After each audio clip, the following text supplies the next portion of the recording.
Hello and welcome students, আশা করি তোমরা সকলেই খুব ভালো আছো। জ্ঞানজ্যোতি কোচিং সেন্টার পক্ষ থেকে তোমাদের সবাইকে আরও একবার স্বাগত।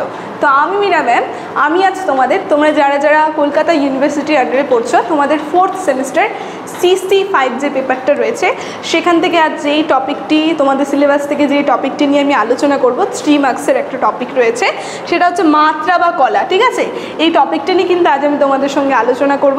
অবশ্যই ভিডিওটি শুরু থেকে শেষ অবধি দেখার চেষ্টা করবে, খুবই ছোট্ট হবে ভিডিওটি। ঠিক আছে, তাহলে আলোচনাটি আমি শুরু করছি। দেখো, বলা হচ্ছে মাত্রা বা কলা। প্রথমে আমরা সংজ্ঞাটা একটু দেখে নিই। কী বলা হচ্ছে? একটি অক্ষর উচ্চারণ করতে যে সময় লাগে সেই সময়টুকুকে বলা হয় মাত্রা বা কলা। বলা হচ্ছে মানে আমরা যখন কোনো একটা অক্ষর উচ্চারণ করব, সেই অক্ষর উচ্চারণ করতে আমাদের যতটুকুন সময় লাগবে সেটাকে কিন্তু মাত্রা বা কলা বলা হচ্ছে। আমি যদি তোমাদেরকে আগে একটু বলে দিই, কনসেপ্টটা একটু ক্লিয়ার করে দিই। আমরা যখন একটা উচ্চারণ করছি, যেমন বলছি যারা, ঠিক আছে, এখানে যা বলছি আরেকবার রা বলছি, এই যে উচ্চারণ করতে আমাদের একটা সময় লাগছে, যা রা।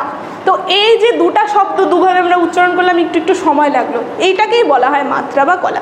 সেটাই কিন্তু এখানে এক লাইনে বলছে, একটা অক্ষর উচ্চারণ করতে আমাদের যতটুকুন সময় লাগছে সেটাই হচ্ছে মাত্রা বা কলা। কি বলা হচ্ছে? মাত্রা হলো অক্ষর পরিমাপের একক। আমরা দেখব একটা অক্ষরকে পরিমাপ করতে যে সময়টা লাগছে, সেই কারণে সেটাকে মাত্রা বা কলা বলা হয়। সেই কারণে মাত্রা, অক্ষর পরিমাপের একক হলো এই মাত্রা বা কলা। ঠিক আছে, দেখো কি বলছে, যেমন আমরা শব্দে অক্ষর আছে, আমি একটা উদাহরণ দিলাম, এখানে আরেকটা উদাহরণ দেওয়া রয়েছে। আমরা শব্দের মধ্যে আমরা দেখব, একবার বলছি আমরা, এই যে দুবার আমরা যে উচ্চারণ করছি, যে সময়টুকু আমাদের লাগছে সেটাই মাত্রা বা কলা। দেখো কি বলছে, আম উচ্চারণ করতে বা রা উচ্চারণ করতে যে সময় লেগেছে তাই হচ্ছে মাত্রা বা কলা। আমি যেটা বললাম সেটাই কিন্তু খুব সুন্দরভাবে এখানে বলে দেওয়া হয়েছে। ঠিক আছে, তো সংজ্ঞাটা এখান থেকে দেখে নেবে। তারপরে আমরা দেখব মাত্রা বা কলার শ্রেণী বিভাগ।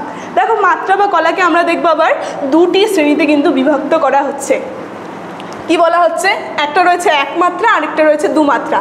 একমাত্রা আমরা কাকে বলবো? দেখো কি বলেছে, একটি অপ্রসারিত বা মুক্ত অক্ষর উচ্চারণ করতে সাধারণত যে সময় লাগে সেটাকে বলা হয় একমাত্রা। আমরা দেখব মুক্ত অক্ষর মানে যেগুলো খোলা, ঠিক আছে, এই সমস্ত যে অক্ষরগুলো রয়েছে সেই মুক্ত অক্ষর উচ্চারণ করতে আমাদের যতটুকুন সময় রয়েছে, সময় লাগছে, সেটাকে বলা হয় একমাত্রা। আর দুই মাত্রা কি? দুই মাত্রা হচ্ছে একটা প্রসারিত বা রুদ্ধ অক্ষর। রুদ্ধ বলতে যেগুলো আটকে যায়, ক, এই যে আমরা যে উচ্চারণ করছি উচ্চারণটা কি হচ্ছে? আটকে যাচ্ছে।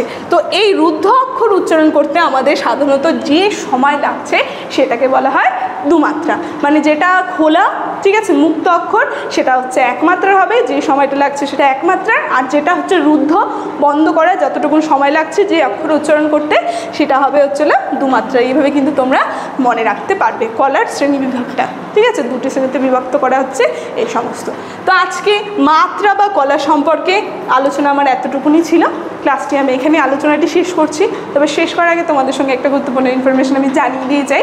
তো স্ক্রিনে তোমরা দুটো নাম্বার দেখতে পাচ্ছ, এই নাম্বার দুটি হচ্ছে আমাদের জ্ঞানজ্যোতি কোচিং সেন্টারের অফিসিয়াল হেল্পলাইন নাম্বার। এখানে তোমাদের সমস্ত সাবজেক্টের নোটস হয়, তার সঙ্গে প্রত্যেকটা সাবজেক্টে কিন্তু অনলাইনে ক্লাস করানো হয়। তোমরা যদি আমাদের সঙ্গে যুক্ত হতে চাইছো তাহলে দেরি না করে স্ক্রিনে দেওয়া নাম্বার দুটির মধ্যে যে কোনো একটি নাম্বারের সঙ্গে যোগাযোগ করে আমাদের সঙ্গে যুক্ত হয়ে যাবে।